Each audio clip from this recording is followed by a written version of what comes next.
So guys, आज हम जिस मूवी को देखने वाले हैं उसका नाम है ब्लैक डीमन, जो कि पॉल नाम के एक ऐसे शख्स की कहानी है जो अपने मतलब और फायदे के लिए नेचर यानी कि पर्यावरण को भी नुकसान पहुंचाने से पीछे नहीं हटता। पर इन सब के दौरान शायद वो एक चीज भूल जाता है कि अब जैसा करोगे ठीक वैसा ही भरोगे, जो कि इस मूवी के केस में होता है। एक 60 फुट लंबा मैगलोडॉन शार्क, जिसे स्पेनिश में एल डिमोनियो नेग्रो यानी कि ब्लैक डीमन भी कहा जाता है, जिसको लालोक नाम के एक एस्टेक गॉड ने गुस्से में आकर इंसानों को सबक सिखाने के लिए भेजा होता है। पर इन सभी चीजों से अनजान इस मूवी के शुरुआत में समंदर के बीच दो आदमी एक बंद पड़े ऑयल रिग को गिराने के लिए उसमें कुछ बॉम्ब लगाते हुए दिखते हैं, क्योंकि वो ऑयल रिग इतना पुराना हो चुका था कि उसके पाइपलाइन भी खराब हो चुके थे,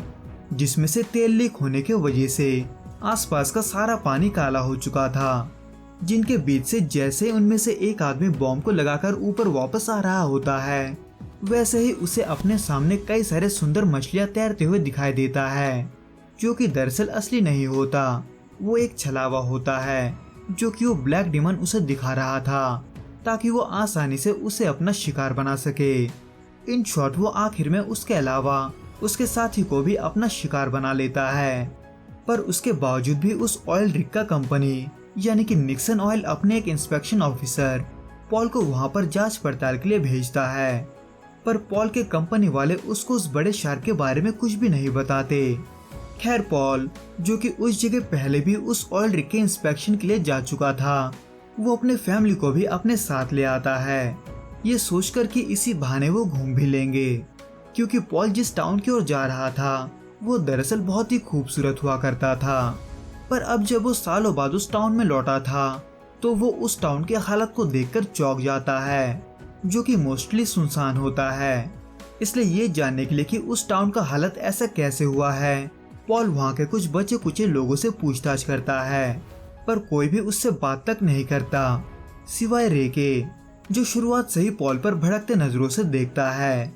क्योंकि उसके टाउन के हालात का जिम्मेदार उसका कंपनी निक्सन था। हालांकि रे इसके बारे में कुछ कहता तो नहीं है, पर रे के चेहरे को देखकर पॉल की बीवी इनस बीच में आ जाती है और आसपास के किसी रेस्टोरेंट या कॉफी शॉप का पता पूछती है। इन शॉर्ट, रे इनस और उसके बेटे के अच्छे बर्ताव को देखकर उनको खुद ही एक रेस्टोरेंट तक ले जाता है। पर उसी दौरान वो लोग रास्ते में एक मूर्ति को देखते हैं, जिसके बारे में पूछे जाने पर रे ये बताता है कि वो उनके प्रोटेक्शन के लिए है, यानी कि एल डिमोनियो से बचने के लिए, जो कि पॉल को सुनने में बड़ा ही बकवास लगता है।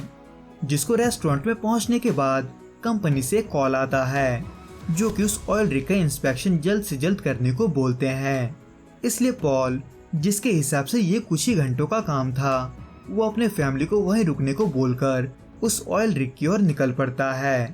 जहां तक उसे पहुंचाने के लिए कंपनी का एक बोट हार्बर में तैयार रहता है।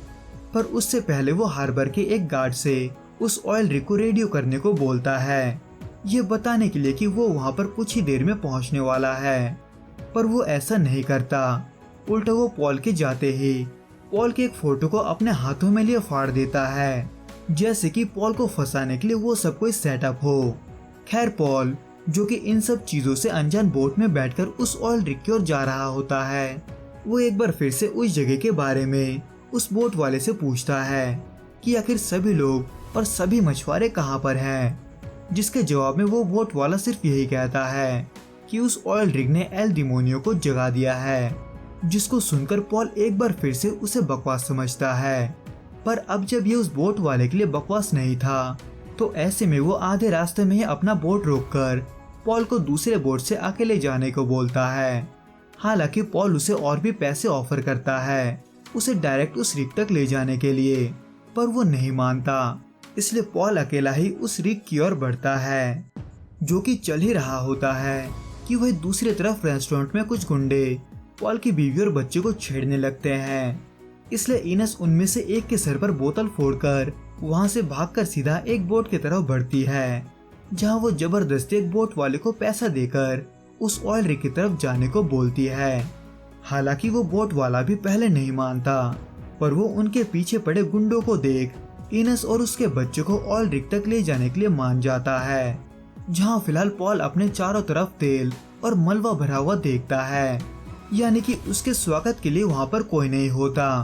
पर कुछ देर उस रिग के अंदर ढूंढने पर पॉल को वहां का 2 वर्कर मिलता है, चातो और जूनियर, जो कंपनी की तरफ से आए हुए ऑफिसर को देख यकीन नहीं कर पाते, जो कि चल ही रहा होता है कि तभी उन्हें एक बोट का आवाज सुनाई देता है, जिसको देखने पर पॉल को अपना फैमिली दिखाई देता है, जिनके आसपास मैगलोडॉन को घूमता देख चातो उसका ध्यान भटकाने के लिए एक फ्लेयर चलाता है, जिसके वजह से उन्हें इतना वक्त मिल जाता है कि वो पॉल के फैमिली को रिग तक सही सलामत ला सके। हालांकि इस दौरान पॉल की बेटी पानी में गिर जाती है, जिसे वहां चारों तरफ कटे हुए हाथ और पैर के अलावा कुछ नहीं दिखता। पर उसके बातों पर भी पॉल को विश्वास नहीं होता, इसलिए ये दिखाने के लिए कि वो असल में कहां पर फंसे हुए हैं, चातो उन्हें उस मैगलोडॉन को दिखाता है, जो उनके आंखों के सामने उस बोट के 2 टुकड़े कर देता है, जिसमें थोड़ी देर पहले पॉल की बीवी और उसके बच्चे वहां पर पहुंचे थे। इनफैक्ट यही वो कारण होता है जिसके वजह से वो लोग वहां फंसे हुए थे, यानी कि द ब्लैक डीमन, जो उस रिग को गिराने के लिए बार बार नीचे से टक्कर मार रहा था, जिसके वजह से पॉल और उसके बीवी दोनों के ही होश उड़ जाते हैं, जिन्हें ये भी पता नहीं होता कि वो वहां से कैसे निकलेंगे, क्योंकि थोड़ी देर पहले ही उस मैगलोडॉन ने उस बोट को भी डुबा दिया था जिसमें पॉल आया था। इन शॉर्ट, वो लोग मदद के लिए ना तो कॉल कर सकते थे और ना ही रेडियो, क्योंकि ना तो वहां पर नेटवर्क था और ना ही रेडियो काम कर रहा था। इनफैक्ट वहां पर कुछ भी काम नहीं कर रहा था। और अब जब वो मैगलोडॉन बार बार उस रिग को टक्कर मार रहा था, तो ऐसे में वो बचने के लिए जल्दी से कुछ सोचने की कोशिश करते हैं। इन शॉर्ट, पॉल सिर्फ उस रिग को ही बचाने के बारे में सोचता है। पर तभी पॉल को चातो से ये पता चलता है कि उस रिग में ठीक करने लायक कुछ भी नहीं बचा है, जिसके वजह से पिछले कई महीनों से तेल लीक हो रहा है। इनफैक्ट कई महीनों पहले उन्होंने इसको लेकर निक्सन को कंप्लेन भी किया था, पर उन्होंने कोई भी जवाब नहीं दिया। इसलिए चातो पॉल से ये कहता है कि भले ही निक्सन ने वहाँ कई लोगों को नौकरी दिया हो, पर निक्सन ने इस दौरान पर्यावरण का शोषण भी किया है, यानी कि जानवरों को मारना, पेड़ों को अंधाधुंध काटना और समंदर को गंदा करना, जिसने उनके देवता लालोक को भड़का दिया, जो वैसे तो एक जीवन देने वाला गॉड है, पर उन्होंने ही इंसानों के सभी हरकतों से गुस्सा होकर उस मैगलोडॉन को जगाया है, जो सदियों पहले लुप्त हो चुका था। हालांकि पॉल पहले की तरह ही इस बात को भी बकवास मानता है। इनफैक्ट वो उस शार्क को सिर्फ एक बड़ा सा शार्क यानी कि मैगलोडॉन ही मानता है, जबकि उसे ये नहीं पता होता कि वो कोई आम मैगलोडॉन नहीं है, बल्कि वो अपने शिकार को पकड़ने के लिए कोई भी छलावा दिखा सकता है। खैर, अब जब सभी वहाँ से जिंदा निकलना चाहते थे, तो पॉल ऐसे में एक्सिलरी लाइन को ठीक करने का प्लान बनाता है, ताकि उससे वहाँ का जनरेटर फिर से काम करने लगे। पर इसमें प्रॉब्लम ये होता है कि वह एक्सिलरी लाइन पानी के नीचे होता है, पर वहाँ पर डाइव करने के लिए चातो और जूनियर ही खुद को चुनते हैं, क्योंकि उन्हें पानी में तेजी से काम करना था, जिसके वजह से वो एक मोटे से स्टील के टैंक में नीचे जाकर जल्दी से अपना काम करते हैं। पर जब वो लौट रहे होते हैं, तब चातो को वहाँ कोई बॉम्ब लगा हुआ दिखाई देता है, जिसको इस मूवी के शुरुआत में उन 2 लोगों ने ही लगाया था, जो कि पॉल के लिए बहुत शॉकिंग होता है, जो कि चल ही रहा होता है कि वहीं जूनियर को छलावा दिखना शुरू हो जाता है। इसलिए वो जल्दी से खुद को बचाने के लिए उस टैंक में वापस जाता है, पर वो मैग उस टैंक के साथ साथ जूनियर के भी 2 टुकड़े कर देता है,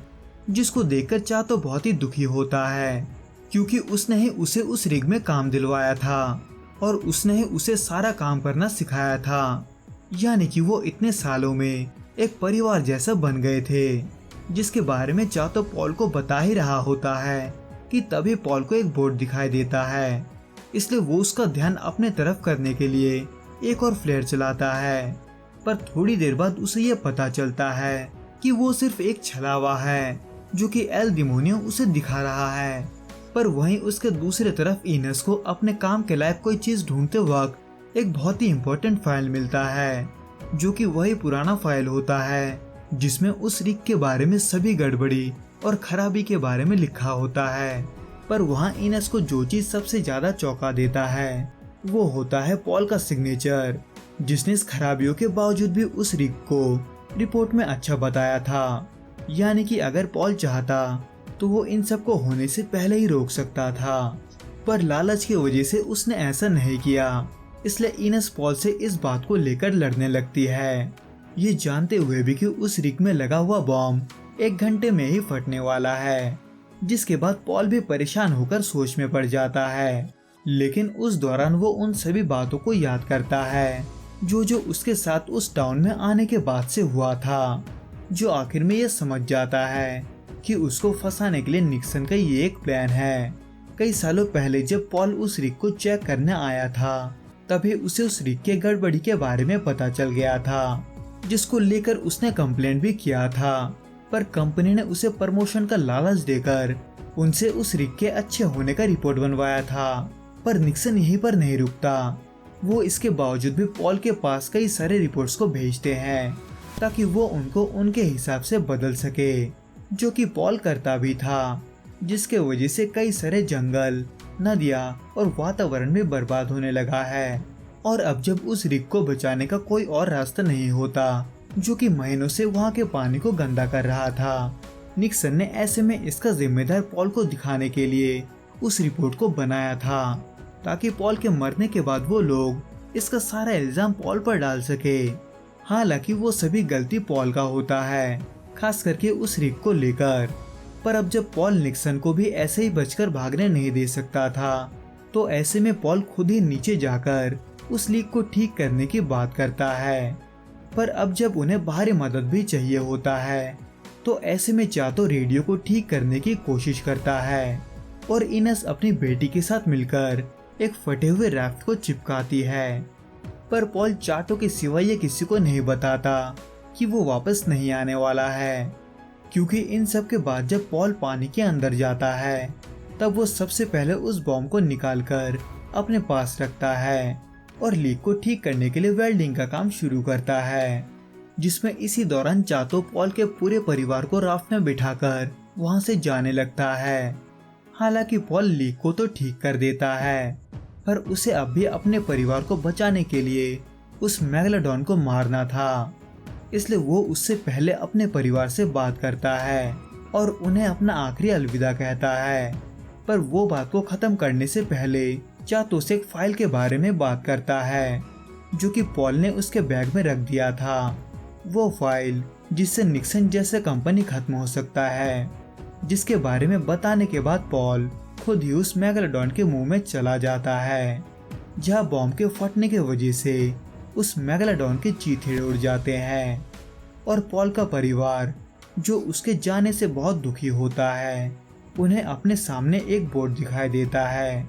जो कि चातो के रेडियो को सुनकर ही वहां पर आते हैं, जहां रे भी मौजूद होता है,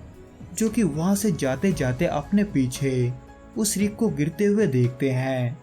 जो दरअसल उसी धमाके के वजह से होता है जिससे पॉल ने उस मेगालोडॉन को मारा था। इन शॉर्ट, पॉल जाते जाते अपने गलतियों को सुधार कर जाता है, भले ही उसके लिए बहुत देर हो चुका हो। तो दोस्तों, इस वीडियो में बस इतना ही। मैं आपसे फिर मिलूंगा कुछ नए और ऐसे ही अनोखे मूवीज के साथ। अगर आपको ये वीडियो पसंद आए तो प्लीज इस वीडियो को लाइक, शेयर और प्लीज इस चैनल को सब्सक्राइब जरूर करें। Till then, good bye and be safe.